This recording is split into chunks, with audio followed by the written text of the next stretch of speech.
Hi there, it's Dale Talickman again with the Local Grown Salads Baltimore Opportunity Zone Fund. And today we're going to talk about why, when you're investing in a private equity, a VC, or a real estate fund, you want to make sure it's in an opportunity zone. So let's get started now.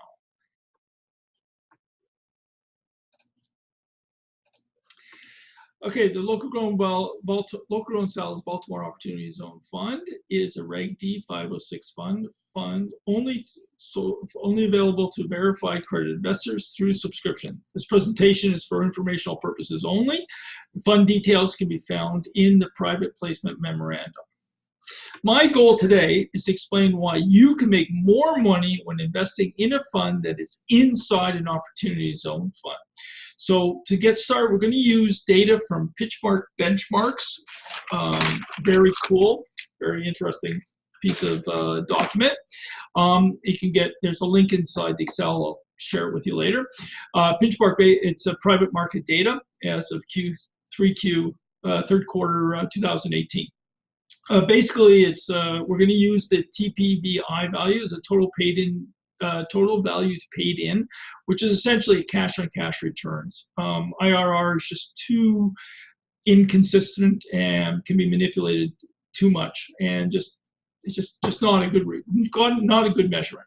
We've selected real asset funds, real estate and similar assets, venture capital funds, and private equity funds to use our data. And you'll see how we're doing that. So let me just share, and now we're going to share the Excel spreadsheet. Okay, so the Excel spreadsheet is a little complicated, so I'm going to run through it. So what I've done is you can select the model.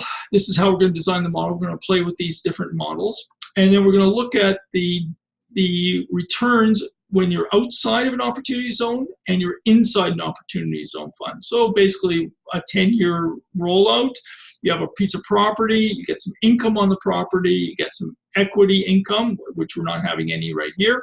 And we take for the first year, of course, you put your money in, so you have to take it out, and you get a total income, which gives you cash flow. At the end of 10 years, you're going to sell the property, and at the end of 10 years, you're going to sell sell the business, and you sell the property. So it's outside the opportunity zone, and then it's inside an opportunity zone.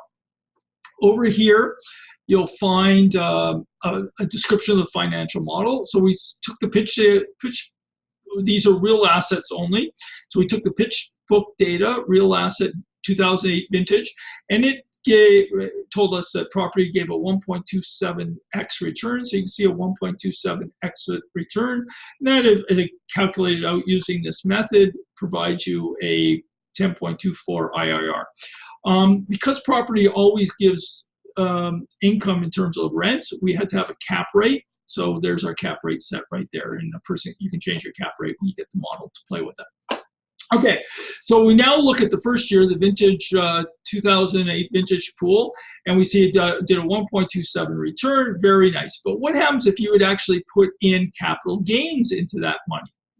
So now all of a sudden, your $1 million, which you got from, let's say, selling your Facebook stock, you would have had to pay $200,000 in capital gains, which came from somewhere else, which need to come out of your income from there.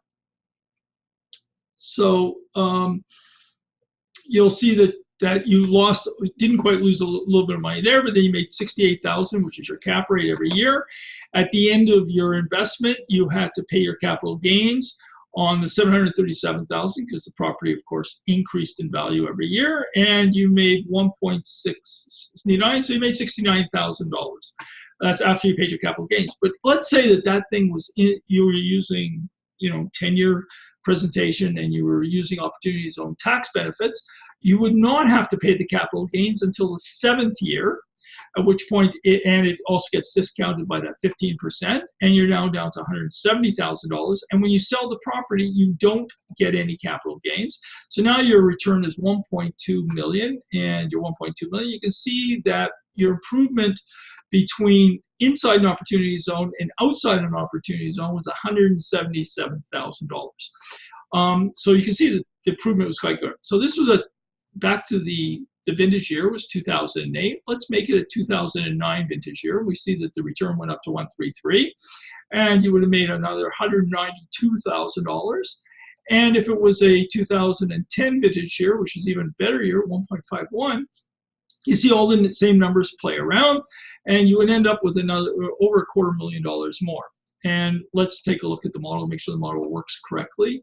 If it was not a capital gains investment, there would have been no difference. But practically speaking, if you're inside an opportunity zone, there's all sorts of local tax breaks that will happen, which will also increase the returns here and there.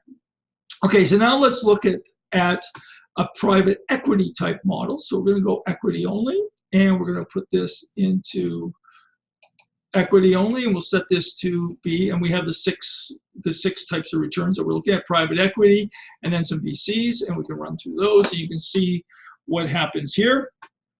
We have sorry, this is no capital gains. It was a 161. You see the value of 161. It works out the same. But let's say now we put the same model in, and it was a capital gains investment. Right here, you see that your return, of course, got shrunk because you had to pay your capital gains on your $1 million. But over here, when you sold the business, here you lost $100,000. Here you didn't, and so you make quite a bit more. And again, your capital gains is delayed by another period there, so you're doing slightly better. And there you go. And you can see that the return is much nicer. And since we're talking about local grown salads and the local grown salads Baltimore fund, let's just show what would happen there. So we split this not as an equity. In local grown salads, we're actually doing revenue. We're a business, and we are also an asset. So let's just set the returns to be the worst case. And assuming that we got the same type of returns, we're actually expecting to do quite a bit better. But you can see now that the returns are quite a bit better outside the capital gains. And in fact, with an opportunity zone, you're going to make $255,000 if we weren't in opportunity zone for people with capital gains. If you don't have capital gains, you can also invest, of course, but you won't get that quite the benefit there. You'll have to pay the capital gains tax. But again, you will share on any advantages the companies have by being inside of capital gains. Anyhow, I think that's our model. I think I kind of proved it. You can private message me, or you can private message me, send me an email, or somehow contact me, and I'll send you a copy of this model, and you can play with it. Thanks. Take care. Bye for now.